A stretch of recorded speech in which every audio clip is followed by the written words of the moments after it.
Friends, my fellow Singaporeans. Now, first of all, I would like to thank the Pasir Ris Punggol team for inviting me to share the stage with them on this rally this evening. Now, it is always great to be back to Pasir Ris Punggol, even though I was fielded in Joo Chiat in 2011. Now, things have come a full circle because I'm now the PAP candidate for Punggol East SMC, just next door to all of you. In fact, some areas in Punggol East were under my care when I was part of Pasir Ris Punggol GRC team between 1997 to 2011. So some of the residents already know me, and I will do my best to meet as many others as I can over the next few days. Buangkok MRT station, just over here, is also of particular significance and sentimental value to my grassroots leaders and me.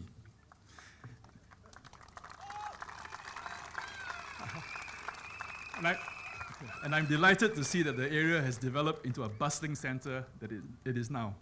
Now, during this election campaign, you will hear many conflicting stories from the contending parties about their programs and about their ability to deliver on their election promises. Now, some of these stories, instead of providing enlightenment and clarity, only adds to more confusion and controversy. Now, one of these stories, unfortunately, is about alternate Hougang Punggol East Town Council, or APEC. Now, a lot has already been said about this issue, and it is really not my intention to add more to the controversy. Now, the only point that I would like to make is that it is definitely not in the interests of our residents to have Punggol East to be in a town council that is embroiled with a dispute with MND over government grants, that is in dispute with its auditors and the Auditor General over the accuracy of its financial statements, in dispute with its former managing agent over the payment of fees, and the list goes on. It is also disconcerting that the key people in charge of the town council, instead of concentrating their efforts in finding solutions to get out of their difficulties, are instead finding excuses why they are unable to do a proper job. Now, Punggol East residents are not responsible for the messy situation that the alternate Hougang Punggol East Town Council is now in.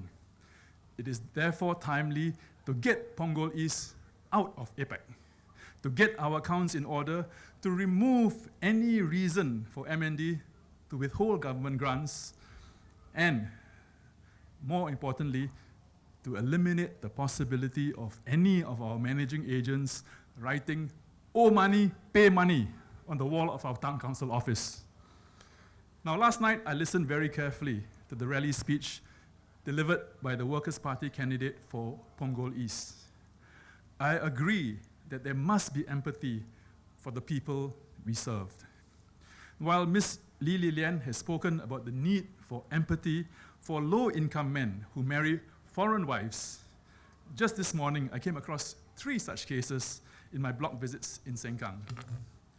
In 2 of the 3 cases, the foreign wives managed to get PR status, while one was still appealing for his case with ICA.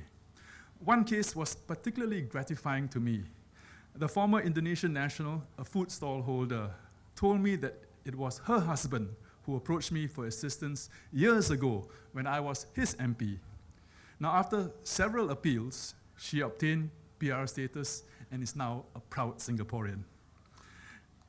While Ms. Li Lian has called for empathy for men who marry foreign wives, I would like to call for empathy also for Singaporean mothers and children who are sometimes left without proper support when their men marry younger foreign wives.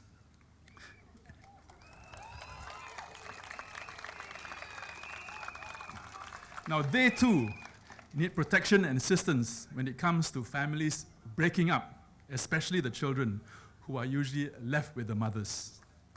On Ms. Li Lian's call for more appropriate assistance for stay-at-home mums, I'm aware that this issue has been raised by many MPs in Parliament and with the ministers directly well before 2011.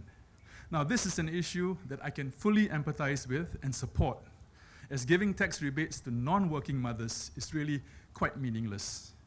It is also my wish that when the policy is eventually revised, as it should be, there won't be a mad scramble by those wanting to claim credit for it.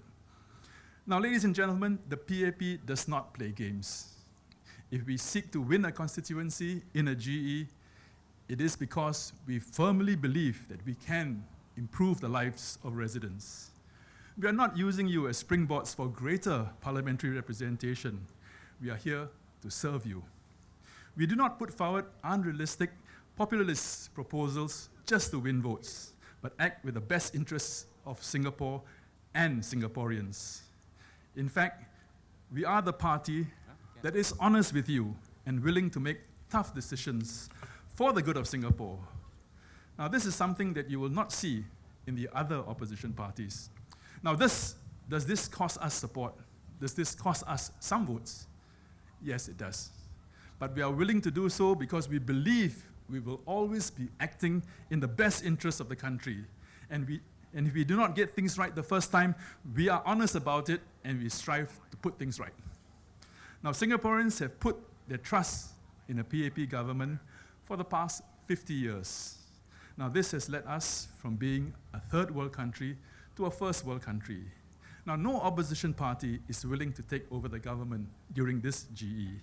Most want the PAP to remain on the job while they come on board as co-drivers or free riders. On polling day, ladies and gentlemen, we should cast our votes wisely and we should not let in the free riders. Thank you.